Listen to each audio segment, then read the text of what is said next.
ధర్ని, నీతో నేను భరించలేను, విడాకులు ఇచ్చేద్దాం అనుకుంటానా. నీ అవ్వ ఇది నాటకమే. అది చెప్పు ముందు.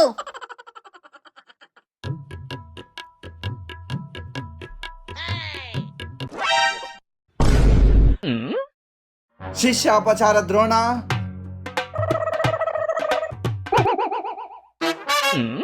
ఏమంటివి బాబాయ్ బాబాయ్ ఎలా ఉంది ఎలా ఉంది? నాళ్ళు గతించిపోయినవి. ఆ నోరు పెట్టుకుని చూస్తారేంట్రా? రండి, ఇదే రండి. మీకేనండి చెప్తుంది. మేము మాత్రమే కాదు, మీ అందరూ వచ్చి సెప్టెంబర్ 13 ఏ సినిమా ఉత్సవం థియేటర్లో వచ్చి చూడండి. తప్పకుండా ఎంజాయ్ చేస్తారు. ఓకే, అందరం అక్కడ కలుద్దాం. కమాన్.